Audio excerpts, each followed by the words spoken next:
Bonjour. Aujourd'hui, je me propose de faire revivre pour vous un événement dramatique de l'histoire de Marseille, la catastrophe des Chartreux, qui, en son temps, émut toute la ville. Cette catastrophe a été oubliée, même des Marseillais. Elle est sortie en quelque sorte de la mémoire collective en raison, me semble-t-il, du contexte particulier de l'époque, celui de la Première Guerre mondiale qui presque quotidiennement amenait son lot de drames, de blessés, de tués. Cette catastrophe reste d'ailleurs indissociablement liée à la guerre, toujours présente en toile de fond. Par ailleurs, des femmes, des Marseillaises, apparaîtront au premier plan, comme elles le furent durant tout le conflit, et elles seront les premières victimes de la terrible tragédie que je vais vous raconter. Ce jour-là, 1er juillet 1915, à 4h30, à Marseille, tout un quartier se réveille en sursaut. Une terrible explosion fait voler les vitres en éclats et sème la panique parmi les habitants du quartier populaire des Chartreux. Aussitôt, des gens affolés se précipitent dans les rues. La plupart sont en tenue de nuit ou ne sont vêtus que d'un manteau jeté à la diable sur leurs épaules.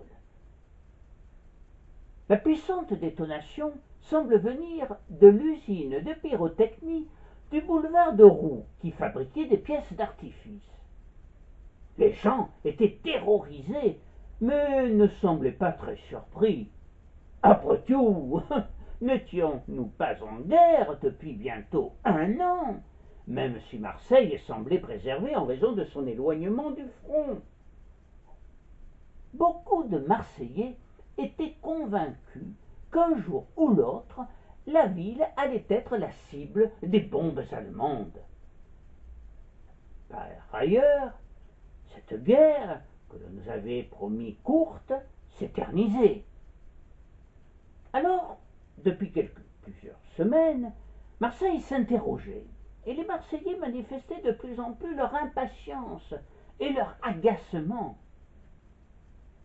Les Marseillais sont prêts à accomplir leur devoir jusqu'au bout, affirmait pourtant en août 1914 le quotidien Le Soleil du Midi, quelques jours après la déclaration de la guerre de l'Allemagne à la France. Ce n'est pourtant pas avec enthousiasme, ni dans la joie, la fleur au fusil, comme on l'a dit souvent, que le soldat marseillais était parti, mais au contraire, avec anxiété, le visage sombre et fermé, à l'image de la cité phocéenne plongée dans le silence. Devant la gravité des événements, écrivait alors fort justement un journaliste du Sémaphore, nos populations méridionales, si exubérantes à l'ordinaire, ont dépouillé toute extériorité violente de leurs sentiments. Après une première année au cours de laquelle chacune des deux armées ne parvinrent à prendre un avantage définitif, l'armée française, comme l'armée allemande, pour se protéger et limiter les pertes, commença à s'enterrer. Cela commença dès le mois de janvier 1915. Des légions de terrassiers accomplissent un travail de top, creusent des tranchées dont le sol se transforma en cloaque dès les premières pluies. Et c'est là que vont vivre, nuit et jour, des centaines de milliers d'hommes exposés à toutes les intempéries, froid, pluie, neige, en endurant la soif, la vermine, les rats, la gadoue, soumis surtout aux alarmes, à l'enfer des bombardements, à l'angoisse des attaques. Les poilus avaient le sentiment d'être la frontière vivante de la France meurtrie, écrira Auguste Bastide dans Tranchées de France et d'Orient. La guerre s'éternisait et commençait à entrer dans les mœurs. La belle jardinière, dont le siège se trouvait à Paris, 2 rue du Pont-Neuf, et l'une des principales succursales à Marseille, 8 rue Saint-Féréol, estima que le militaire était devenu un client comme un autre, et lui proposa alors des uniformes, vareuses, culottes et tout ce qui concernait le trousseau militaire, et elle se chargea même de les lui expédier sur le front. Au fil des mois, le poilu devint une figure ordinaire de notre société et la guerre une habitude, pour lui comme pour les autres. La routine du quotidien s'installa alors. Régulièrement, le courrier lui était apporté par les wagmestres, et le moral du front est ainsi maintenu. En dépit des difficultés et des pertes chaque jour plus nombreuses, le moral des Français reste bon, mais sur le front, le doute s'installe et la crainte du lendemain. Pour combien de ces combattants, assaillants, épouvantés, qui supplient le temps de s'arrêter, le jour qui se lève sera-t-il le dernier? Les cœurs battent à se rompre, mais pourtant, s'arrachant à la peur qui les étreint au plus profond de leur chair, les hommes des vagues d'assaut s'élancent sans rechigner quand l'ordre arrive. Sous la mitraille, ils se plaquent dans les trous d'obus, abris de fortune, et sans se retourner vers les camarades qui tombent autour d'eux, ils poursuivent leur progression, avancent par bonds successifs de 50, 100 et 200 mètres jusqu'à la tranchée ennemie. Cette forme de combat, qui fait appel à l'héroïsme de chacun et nécessite initiative et audace, est par excellence celle de l'infanterie qui paie un lourd tribut à la guerre.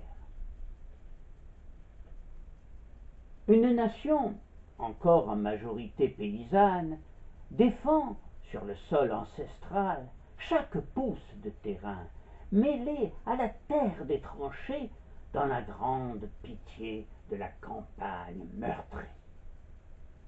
Voici les fantassins aux pas pesants, aux pieds boueux, la pluie les pique de ses aiguilles, le sac les suit, fantassins, marchantes mottes de terre, vous êtes la puissance du sol qui vous a fait. Récite, en montant en ligne au petit matin, le deuxième canonnier, Guillaume Apollinaire. Mais la plupart des poilus s'inquiètent moins de leur sort que de celui de leur famille. Quant aux familles, elles sont plus nombreuses à imaginer un seul instant les souffrances et les conditions de vie des leurs. En fait, la plupart des poilus ne dépeignent pas avec réalisme à leurs proches les atrocités dont ils sont les témoins, et souvent ils minimisent la situation dans le but essentiel de ne pas les effrayer. Ainsi, le soldat Jean Giono, incorporé dans le 140e RIA, puis au 8e génie, et qui deviendra, quelques années plus tard, l'un de nos plus grands romanciers, écrit à ses parents. Mes deux chers vieux chéris, j'ai reçu de vos nouvelles hier au soir. Je suis heureux que votre rhume ait presque disparu. Ici, le temps est épouvantable. Cela ne m'empêche pas de me porter merveilleusement. Nous avons un peu plus à bouffer et nous desserrons un peu la ceinture. J'espère aller vous voir dans le courant d'avril. Les lettres m'arrivent très bien maintenant. J'espère que vous ne vous faites pas de mauvais sang à mon sujet, maintenant que vous savez où je suis. Je suis bien abrité, au chaud et peinard, espérant que pendant avril, le temps se mettra au beau et que les amandiers seront fleuris pour embaumer ma permission. Grosse caresse de votre fiston qui vous aime par-dessus tout, Jean. Jean Giono, radiotélégraphiste, 140e régiment d'infanterie. De même que la plupart des soldats s'efforcent de tranquilliser leurs familles sur leurs conditions de vie, beaucoup de mères et de sœurs de soldats sur le front s'efforcent de rassurer dans leurs lettres leurs fils ou leurs frères sur leur situation. Ils ne parlent pas des problèmes récurrents de ravitaillement, des difficultés de la vie quotidienne, et donnent de la vie à Marseille, sous la Grande Guerre, une image quelquefois carrément idyllique. Isabelle Leblé, qui travaille à la Société Générale des Tuileries de Marseille et compagnie, écrit dans l'une de ses lettres à son fils: « Je t'assure, mon chéri, la vie à Marseille est bien plus facile qu'on ne le dit, même pour les ouvriers comme nous. C'est vrai qu'on subit le rationnement de quelques produits et qu'on ne mange pas de la viande tous les jours, mais on peut se procurer l'essentiel. Surtout, ne t'en fais pas pour moi, mon Gary. Je peux toujours m'acheter du chocolat dont je raffole, car tu sais que je suis toujours aussi gourmande, mon petit chéri. »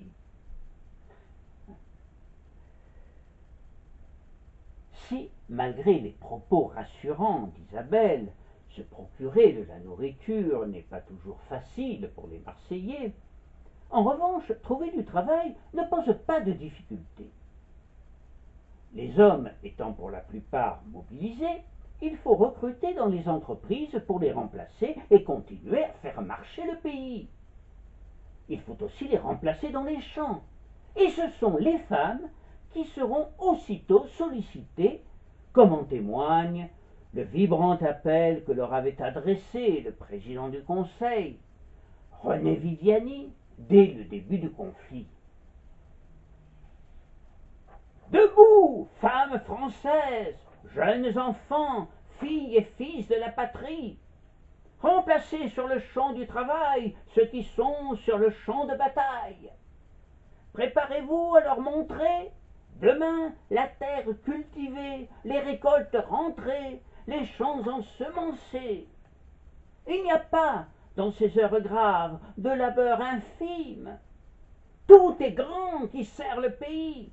Debout, à l'action, à l'œuvre. Il y aura demain de la gloire pour tout le monde. »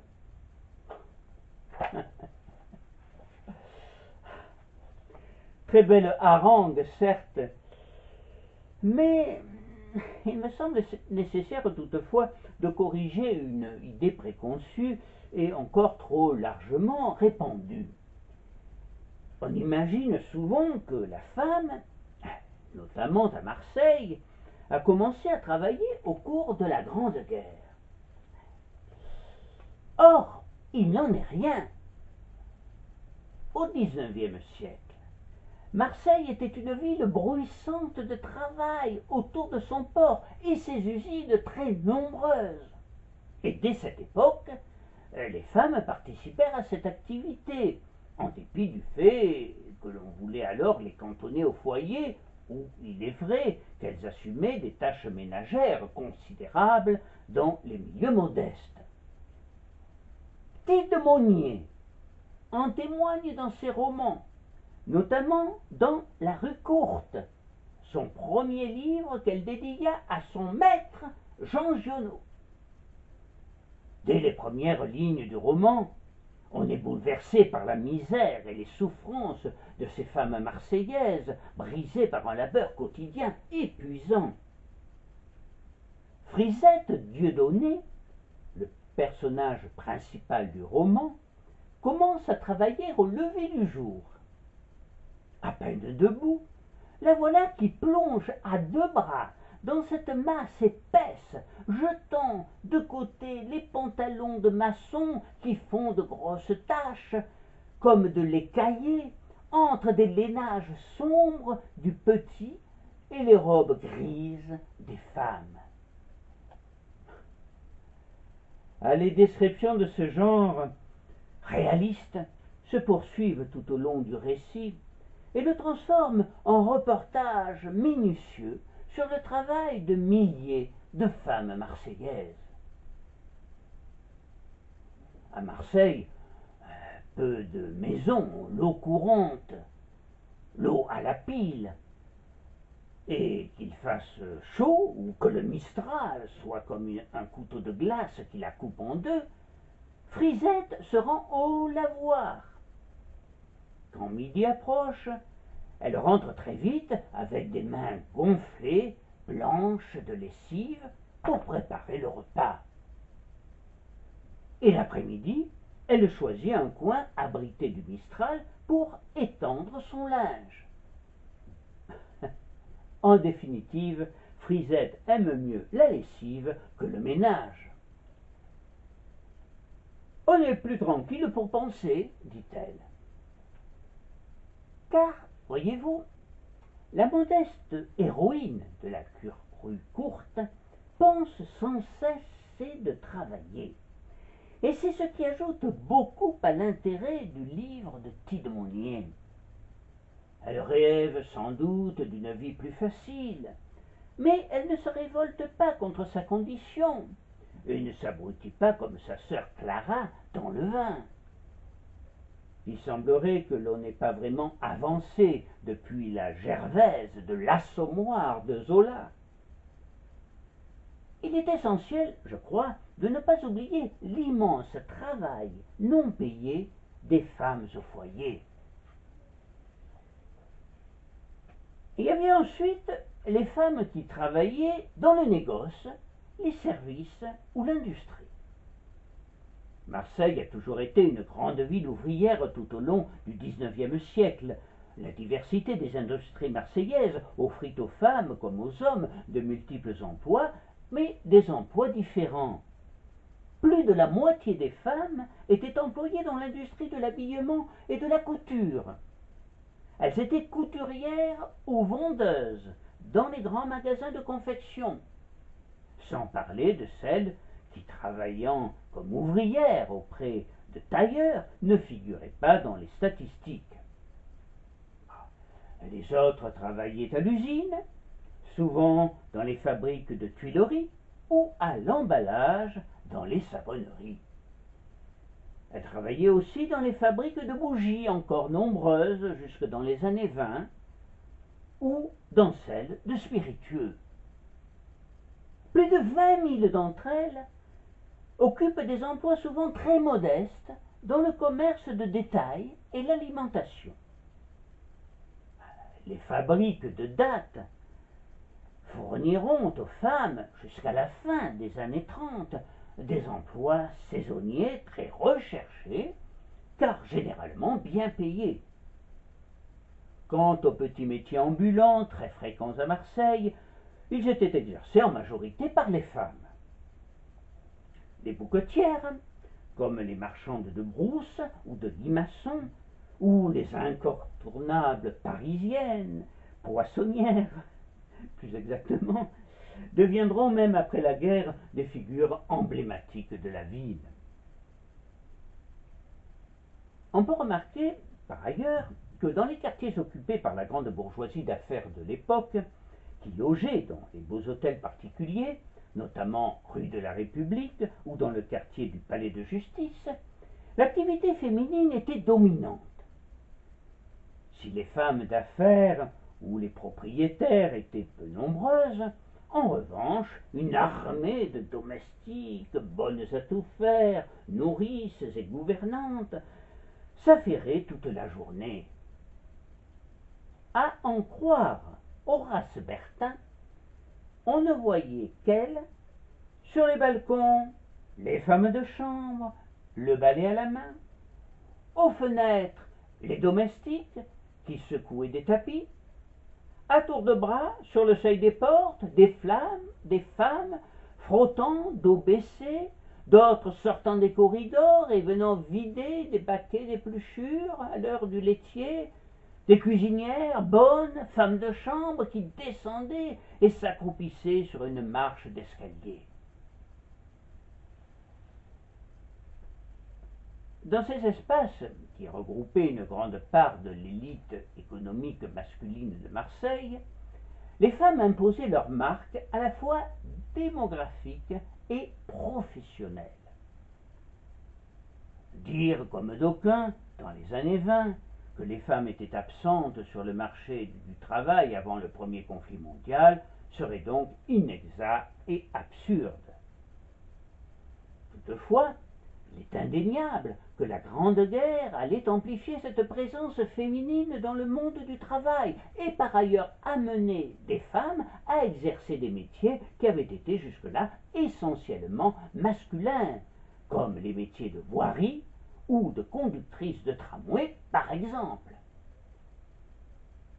Par ailleurs, des femmes qui n'avaient jamais travaillé se virent dans l'obligation de le faire pour nourrir leurs enfants et substituer leur salaire, même modeste, à celui de leur époux, de leur frère ou de leur père mobilisés. Toutes ces femmes auront à cœur de prouver aux hommes qui se battent sur le front qu'elles peuvent gérer la situation et qui ne doivent pas se tourmenter inutilement. Ainsi, Cécile Gautier s'efforce de rassurer son fiancé qui s'inquiète pour elle et pour Marie, la petite sœur de Cécile qui vient de fêter ses 18 ans. Tout va bien, mon chéri, du moment qu'on a la chance de pouvoir travailler.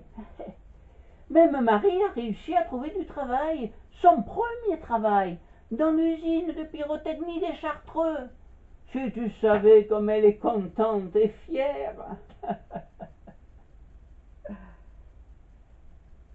La fabrique de pyrotechnie, installée depuis le début du siècle au numéro 67 du boulevard de Roux, en plein cœur du quartier des Chartreux, était une manne pour les jeunes filles ou les femmes qui cherchaient du travail et dont les maris se battaient sur le front. Spécialisée dans la fabrication des pièces d'artifice, en particulier des fusées éclairantes et des cartouches lumineuses, cette usine, exploitée par une société anonyme, la Société de pyrotechnie industrielle, pouvait se féliciter de voir son carnet de commandes plein depuis le début du conflit. On avait même dû organiser du travail de nuit et construire une annexe à l'établissement, long quadrilatère enclos de murailles, constitué d'une série de petits baraquements en briques, dont la propriété contiguë appartenant à M. Louis Rampal.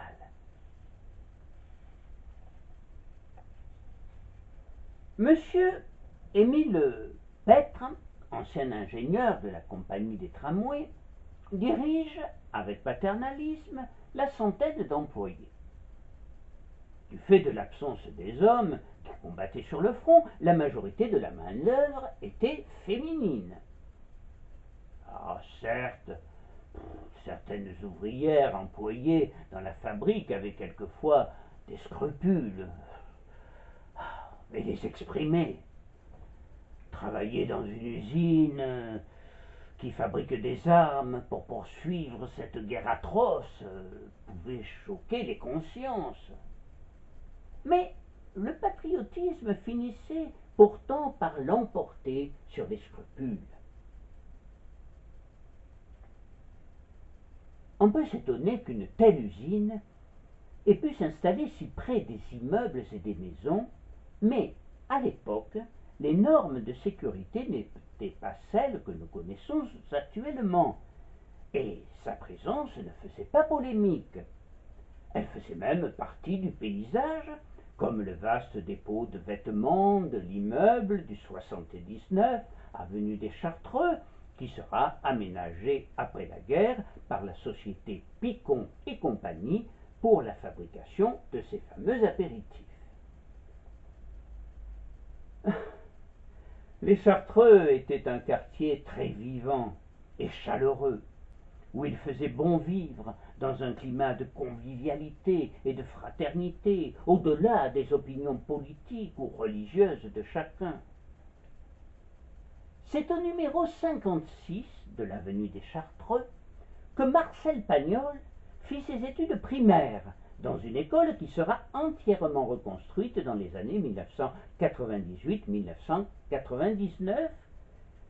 Et au numéro 116 se trouve le plus ancien commerce de bonnetterie, les établissements Luc, créés en 1845 et que connaissent bien les ouvrières de l'usine de pyrotechnie. Dès les premiers frimas, elles venaient s'équiper dans la boutique en bonnets, écharpes et gants chauds, car les hivers étaient alors beaucoup plus froids à Marseille que de nos jours. Au Chartreux, la guerre avait encore renforcé la solidarité entre les gens. Au cours du printemps 1915, celle-ci prit une nouvelle dimension.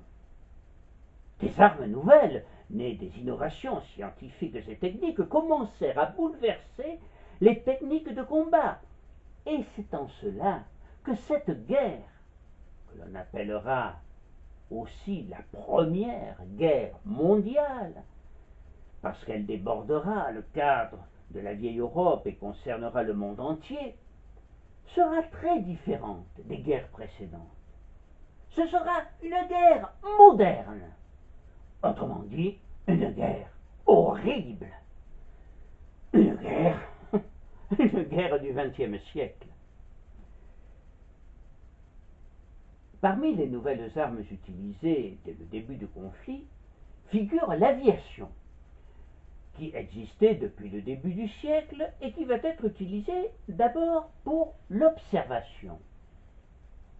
Puis apparurent les premiers avions de chasse, comme le biplan français Spad et le Fokker allemand. Au début, c'était un combat individuel, un combat entre hommes, chaque pilote essayant d'abattre l'appareil adverse à la mitrailleuse. C'est ainsi que vont naître les premières grandes figures de l'aviation, Guynemer pour les Français, Göring pour les Allemands. Le baron Leroy de Boisseau-Marié, qui fut l'un de ces modestes héros de la Grande Guerre, racontera plus tard. Tous ces hommes étaient d'une trempe à toute épreuve, comme mes camarades Guynemer, abattu sur son Spad en 1917, ou Ningesser, disparu en mer au-dessus de l'Atlantique en 1927, avec François Colly, alors qu'il tentait de traverser l'Atlantique à bord de l'Oiseau Blanc. En revanche, on ne pouvait pas en dire autant du matériel. Pendant la Grande Guerre, les pilotes de chasse et de bombardement, plus encore que les avions allemands, étaient menacés par les défaillances aux conséquences mortelles de leurs propres machines. Les moteurs, conçus selon des données bien problématiques et avec des aciers à la résistance douteuse, tombaient souvent en panne. Cependant, on admettait la règle comme normale. Cette insécurité était alors aggravée par le fait que les pilotes, à l'époque, n'avaient pas de parachute.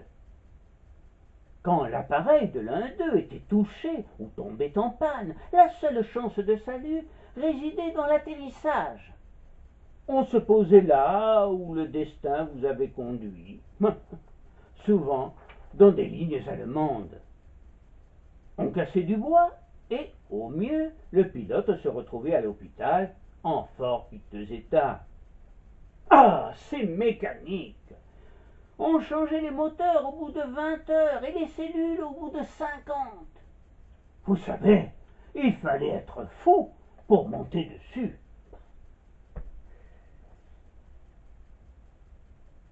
Très vite, ces appareils furent utilisés pour lancer des bombes fabriquées spécialement à cet usage, des bombes fuselées pourvues d'ailettes et les premiers objectifs furent les villes.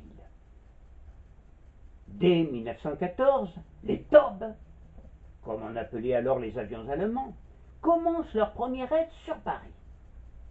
2 avions, le 11 octobre, lancent 22 bombes sur la capitale qui font 3 tués et 19 blessés. Ils provoquèrent aussitôt l'affolement chez les Parisiens qui se réfugièrent en toute hâte dans leurs caves. Notre-Dame de Paris subira le baptême du feu en recevant quelques éclats. Ces raids contre les populations civiles vont se généraliser dès 1915, de part et d'autre. De nombreuses villes de province sont touchées à leur tour, dont Belfort, Dunkerque et même Dijon.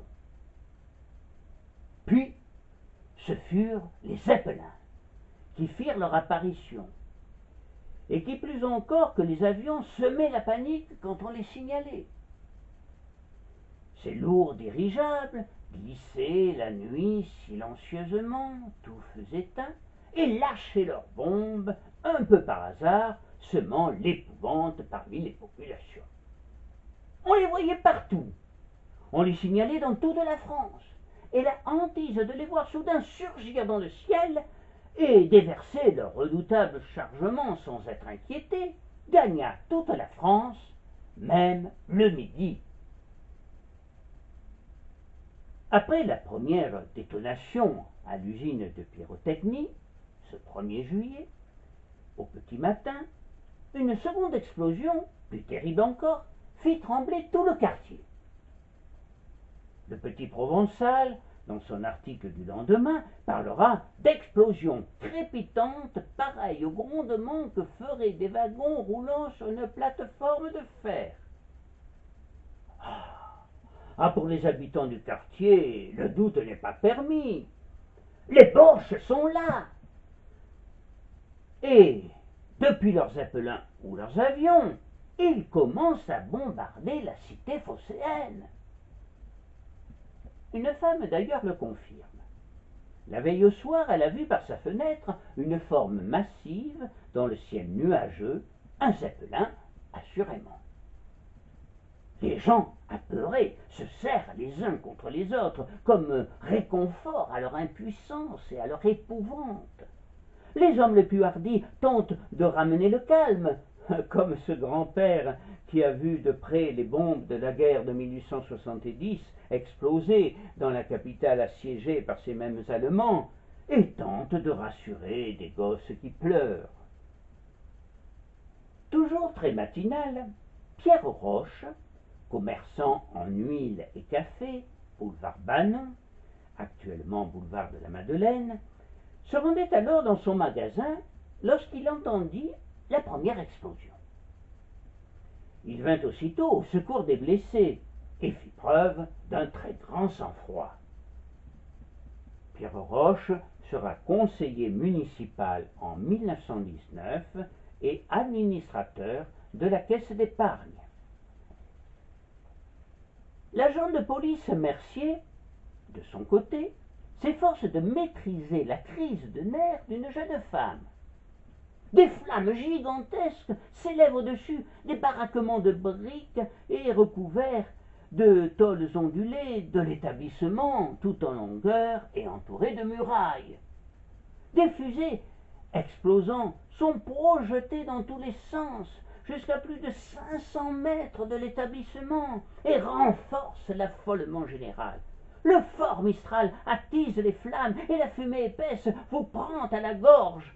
Des cris retentissent de ce brasier. Des femmes sortent la muraille et sont relevées par les premiers arrivants, certaines les vêtements à demi brûlés.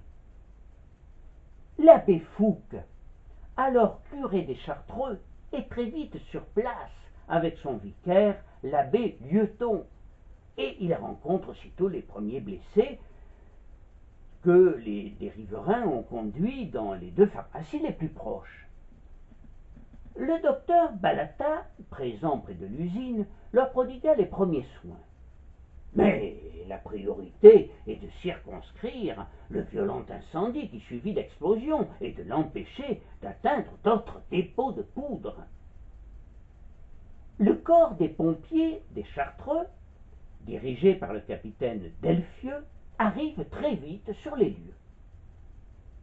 Un journaliste du Petit Provençal, présent aux côtés des pompiers, écrit « On pouvait apercevoir, à travers l'aveuglant rideau de fumée et de flammes, quelques cadavres déjà carbonisés. On en compta une dizaine tout d'abord. En fait, le bilan humain s'avérera beaucoup plus lourd. » Pourtant, les pompiers parvinrent à circonscrire l'incendie après des heures d'efforts acharnés et à sauver plusieurs personnes, tandis qu'un service d'ordre se met en place comportant des gardiens de la paix et des soldats d'infanterie sous le commandement du commissaire Galabert. Je disais que le bilan humain sera lourd. On dénombrera en effet une quarantaine de victimes et 23 blessés, dont la plupart gravement. L'explosion fut d'une telle violence que des corps de femmes déchiquetées furent retrouvés à plus d'une centaine de mètres de l'usine, dans les jardins de maisons environnantes. Dès le lendemain de la catastrophe, 29 corps furent rassemblés et alignés dans une remise réquisitionnée face à l'usine détruite, le problème essentiel étant celui de leur identification. Le Petit Provençal souligne les difficultés rencontrées par les médecins chargés de cette tâche.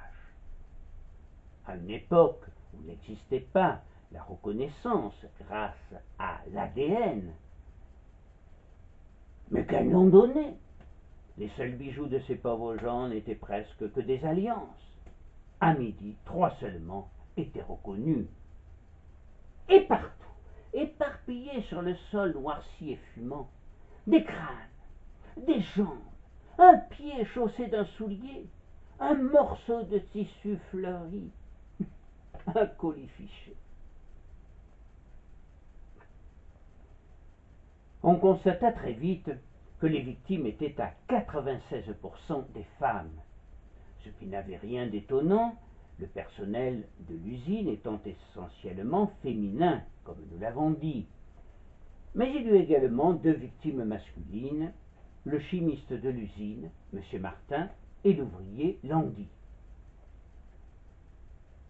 Marie-Louise Arnaud fut l'une des premières victimes identifiées grâce à son alliance. Elle était la mère de 3 jeunes enfants. Son mari se trouvait sur le front. Lorsque la terrible nouvelle parviendra à son régiment, il venait tout juste d'être emporté par un obus. Autre victime identifiée rapidement, Raymonde Graziani, née à Marseille, de parents corses. D'abord ouvrière chez un tailleur, elle s'était mariée à 18 ans, eut 2 filles, puis divorça. À 30 ans, elle entrait à l'usine de tabac de Marseille, puis épousait en secondes noces un artisan plombier. Elle lui donna un fils et quitta son travail pour l'élever. Mais en 1914, sitôt son mari parti sur le front, elle entra à l'usine des Chartreux. Comme Marie-Louise et la majorité des victimes, elle habitait les Chartreux. L'espace de recrutement du personnel de l'usine était celui du quartier des Chartreux, de Saint-Barnabé et de Saint-Just. La petite Marie Gauthier fera partie des nombreux blessés, 23 au total, qui recevront les premiers secours dans les pharmacies du quartier. Cécile, apprenant la catastrophe, arrivera aussitôt sur les lieux auprès de sa sœur, qui dut être amputée de la jambe droite. Les 2 sœurs ne se remettront jamais des séquelles morales et physique de ce drame épouvantable, auquel s'ajouta celui du fiancé de Cécile, fauché par un tir de mitraillette dans la Somme.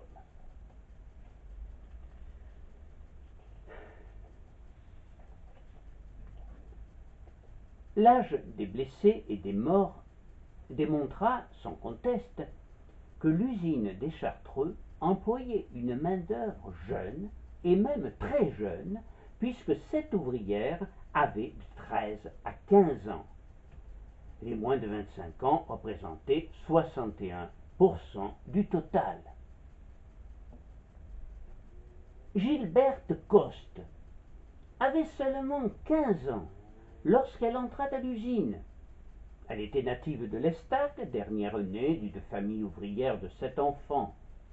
Sa mère était morte en la mettant au monde et son père abandonna le foyer conjugal aussitôt sa femme mise en terre. La pauvre Gilberte et ses frères et sœurs furent élevés dans les orphelinats de la Dasse. À 12 ans, l'un de ses oncles la prit en charge.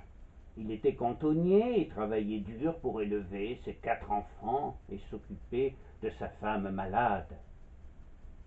À 16 ans, Gilberte dut chercher du travail et entra donc à l'usine de pyrotechnie des Chartreux.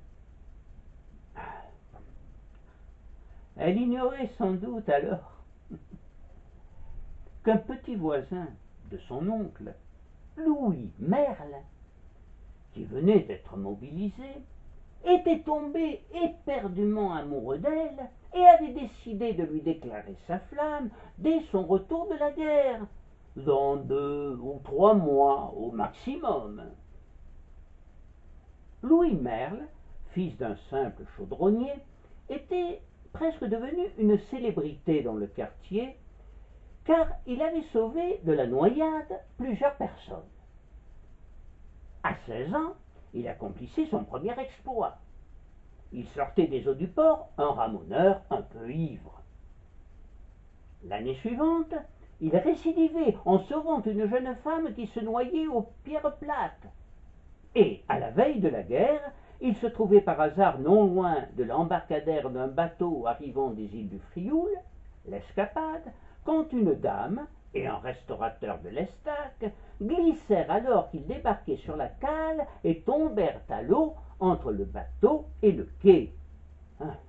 Situation inconfortable s'il en est. Louis Merle ne fit ni une ni deux, il plongea et les aida à remonter sur la terre ferme. Pour le remercier, tous deux l'invitèrent à fêter cela en lui offrant à dîner chez la dame qui habitait rue Paradis. Pendant ce repas, tous les convives ne tarissaient pas d'éloges à son égard, et à son retour au Chartreux, il fut vivement félicité par l'abbé Fouque. Ce dernier exploit aurait même été relaté dans la presse locale, et Louis Merle, en dépit de sa grande modestie, en était très fier. Passionné de vélo, il avait remporté plusieurs courses cyclistes régionales et rêvait de participer un jour au Tour de France, de franchir le Tourmalet en solitaire, et pourquoi pas de courir aux côtés de son idole, Gustave Garrigou, grand vainqueur du 9e Tour en 1911. Gilberte, son grand amour secret, fit partie des 10 premières victimes identifiées. Il faut insister une fois de plus sur le fait que toutes les victimes de cette terrible catastrophe ne purent être reconnues. Certains cadavres, presque entièrement calcinés, ne parviendront jamais à être identifiés. Ce qui frappa le plus les témoins de cette catastrophe, ce fut d'ailleurs la vision horrible de ces nombreux cadavres calcinés. Cadavre d'homme ou cadavre de femme, nul ne peut le dire, écrit ce même journaliste. Il ne reste rien, ou si peu. Des crânes, des jambes, un pied chaussé d'un soulier, un tronc encore sanglant, du corset, quelquefois moins que cela, un peu de chair carbonisée, infiniment réduite, que les pompiers secondés par des ambulances militaires recueillent dans des linceuls et transportent sur des civières.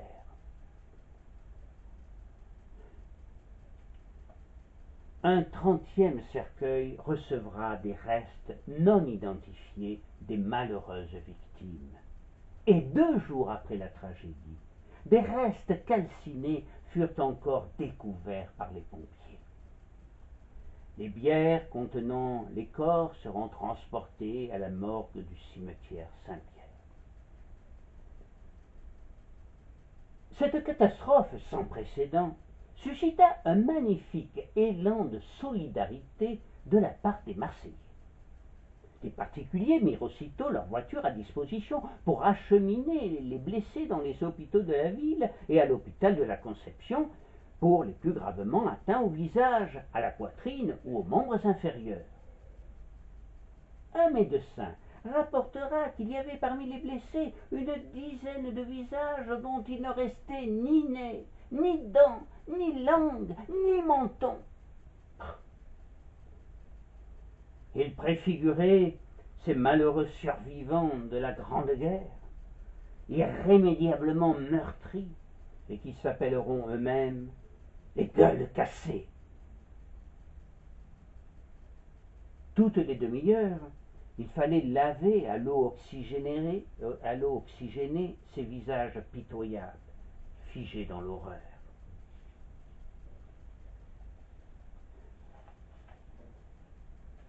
La plupart des corps étaient brisés. On endormait de morphine cette grande douleur physique, mais aussi morale, et on amputait jusqu'aux genoux, parfois jusqu'à l'aine. L'abbé Fouque, qu'on appelait le Saint-Vincent de Paul marseillais, et dont on a vu qu'il avait été l'un des premiers sur les lieux du drame, rendra de nombreuses visites à ces malheureux blessés.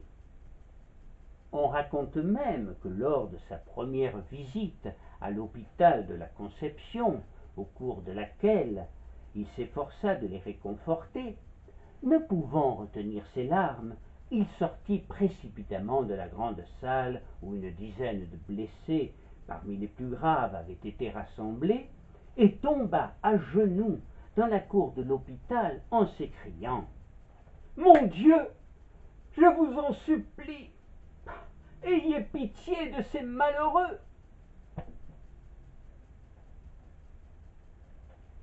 L'abbé Fouque fondera l'hôpital Saint-Joseph, où son corps repose depuis 1993 dans une petite chapelle. Les dégâts matériels furent aussi considérables. Il ne restera de l'usine qu'un enchevêtrement de bois, de pierres, de tôles ondulées, de barres de fer tordues, de douilles de fusée, de piles de feuilles de carton se consumant lentement. Et là, rapporteront des témoins 2 cadavres de chevaux, côte à côte, à demi carbonisés et reposant sur un amas de roues, d'essieux et de harnais tordus. Mais c'est aussi tout le quartier qui portera pendant longtemps les stigmates de ce carnage, comme si, inconsciemment, on tenait à les conserver en mémoire du drame. Les maisons les plus proches étaient toutes lézardées, les toitures ébranlées, les vitrines pulvérisées. Grâce à l'énergique intervention des pompiers, un violent incendie fut maîtrisé totalement dans la nuit et ne fit pas de victimes. Néanmoins, la maison la plus proche, celle de M. Rampal, subira des dommages considérables, les boiseries furent arrachées et la cloison d'une chambre s'écroulera, et c'est par miracle qu'elle ne fit aucun blessé. Pendant plusieurs jours, des fumées s'échapperont du sinistre et obscurciront le quartier, comme si le ciel lumineux de juillet avait voulu se vêtir de noir, afin d'être à l'unisson de ces journées de deuil et de douleur. Très rapidement, moins d'une heure à peine après l'explosion, le maire de Marseille et le préfet Schrammeck arrivèrent sur place, ainsi que l'évêque, Monseigneur Fabre, le procureur de la République, M. Massot, le général Servière, commandant de la 15e région militaire, et le général Bernard, gouverneur de la place. Ils se retrouveront tous, 3 jours plus tard, pour la cérémonie très émouvante des obsèques nationales des victimes, en présence du sous-secrétaire d'État à l'Intérieur, M. Jacquier, et de Joseph Thierry, député de Marseille, et alors sous-secrétaire d'État au ministère de la Guerre, qui prononcera très ému le discours d'hommage de la nation, et en présence aussi des consuls des pays alliés. Des centaines de Marseillais, très éprouvés par ce drame, manifesteront leur solidarité en se rendant au cimetière Saint-Pierre pour la cérémonie, et des souscriptions s'ouvriront dès le lendemain de la catastrophe pour soutenir la famille des victimes, dont la plupart étaient des femmes du quartier des Chartreux, ainsi que du quartier de Saint-Barnabé et de Saint-Just, dont les maris se battaient sur le front. Les frais des funérailles des victimes seront pris en charge par la ville, et le conseil municipal distribuera une somme de 2000 francs à titre de premier secours aux familles les plus touchées. Le préfet complétera cette somme en y ajoutant 2000 francs de plus. Mais l'urgence à présent était de découvrir les raisons de cette catastrophe. L'hypothèse initiale, peu crédible, d'un bombardement allemand, ou celle, plus plausible, d'un attentat perpétré par des espions allemands, fut très vite abandonnée. Pendant très longtemps pourtant, de nombreux Marseillais restèrent persuadés que des agents allemands, sorte de 5e colonne avant l'heure, avaient fait sauter l'usine et que l'on voulait nous cacher la vérité. En fait, il apparut rapidement que les causes de cette terrible catastrophe étaient bel et bien accidentelles, et les conclusions de l'enquête ne laissèrent planer le moindre doute. Elle fut menée avec beaucoup de soin par le commandant Savetti, inspecteur des poudrières et fabriques d'artifices, détaché à Marseille par le ministre de la Guerre, le commandant Savetti qui envisagea 3 hypothèses. Les 2 premières, celle d'une étincelle amenée par le vent qui soufflait avec force d'une cheminée d'usine des environs, ainsi que celle d'une ouvrière ayant posé par mégarde le pied sur une parcelle d'explosifs, furent rapidement abandonnées, et la presse parlera alors d'un de ces hasards malheureux, inexplicables. Toutefois, la 3e hypothèse, que l'on retrouve dans le rapport d'enquête, s'imposera bientôt. En fait, la catastrophe aurait été provoquée par une double imprudence. Celle d'une ouvrière, Madame Gras, à la suite d'une manipulation maladroite. Faute d'avoir mis suffisamment de poudre dans le culot, Madame Gras aurait provoqué une étincelle en garnissant une fusée et en frappant avec un maillet. Et plus grave encore, dû à la direction de la manufacture qui avait mis à la disposition de son personnel des enclumes carrées en fer et non en bronze ou en plomb. Toutefois, sa responsabilité dans ce drame ne fut pas retenue. De l'usine et de ses dépendances, il ne restera rien, absolument rien. Et pendant très longtemps, de nombreuses maisons du quartier garderont les stigmates de cette tragédie. Très longtemps aussi, le souvenir de la catastrophe de l'usine de pyrotechnie hantera les Marseillais des Chartreux. Néanmoins, même les pires catastrophes ne pouvaient faire oublier la guerre qui se poursuivait et la souffrance de nos soldats enterrés dans leurs tranchées. Chaque jour, les quotidiens marseillais publiaient la liste des braves morts au combat. Et c'est ainsi que se termina la douloureuse année 1915 à Marseille. Mais pas la guerre.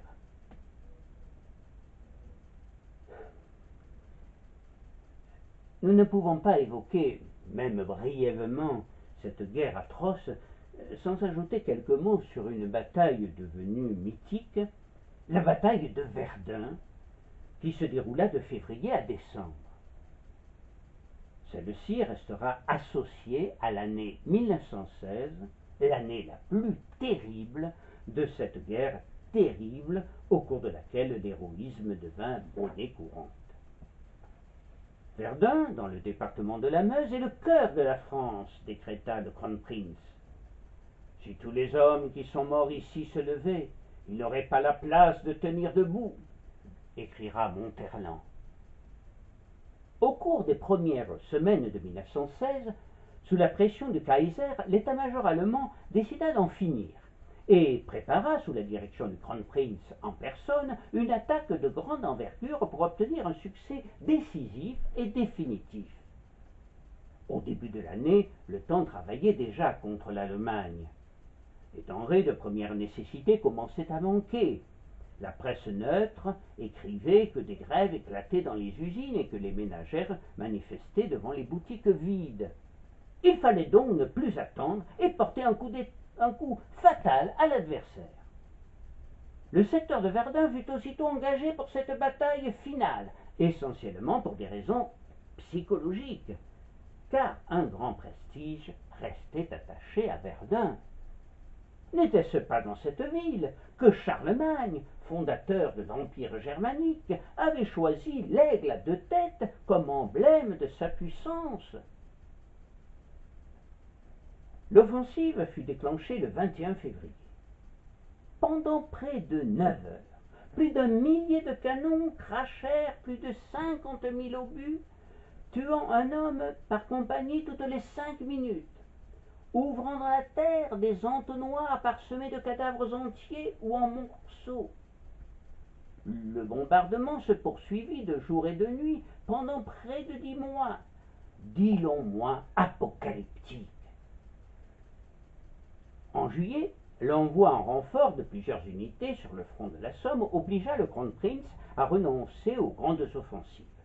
Il tenait alors les côtes de Loie et du Mort-Homme, les forts de Vaux et de Douaumont.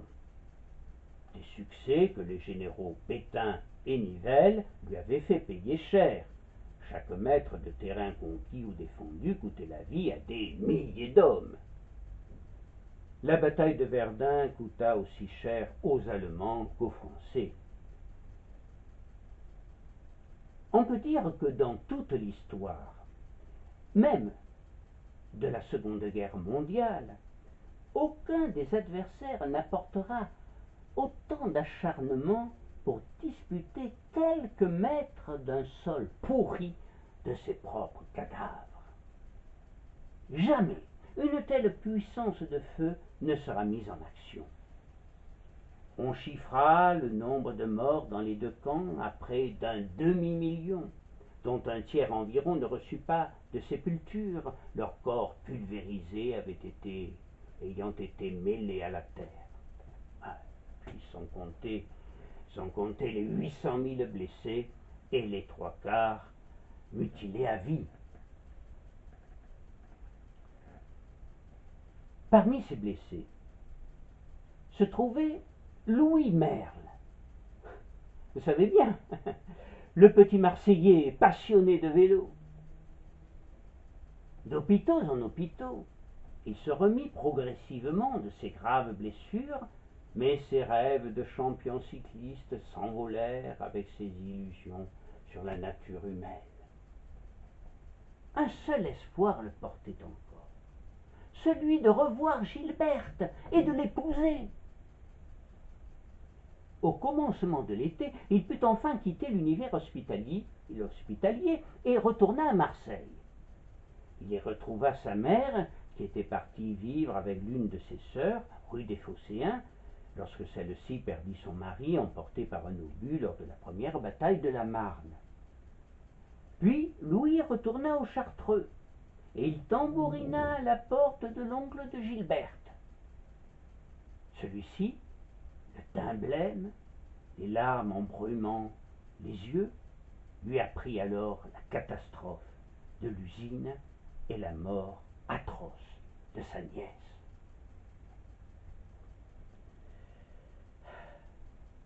Personne, même sa mère, qui lui écrivait toutes les semaines, n'avait osé lui apprendre le drame des Chartreux, sans doute pour ne pas le désespérer davantage. Comme Isabelle Leblé et la plupart des mères de soldats, Madame Merle s'était toujours efforcée de rassurer son fils et de le tranquilliser, terminant ses lettres par un sempiternel.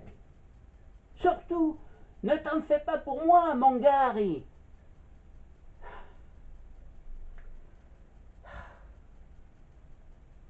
Le choc fut si rude pour Louis qu'il perdit connaissance quelques instants, puis partit comme un fou en sanglotant à travers les rues de la cité phocéenne. 2 jours plus tard, le rescapé de l'enfer de Verdun mit fin à ses jours en avalant plusieurs tubes de barbiturique. Il fut en quelque sorte l'ultime victime de l'épouvantable catastrophe de l'usine de pyrotechnie des Chartreux.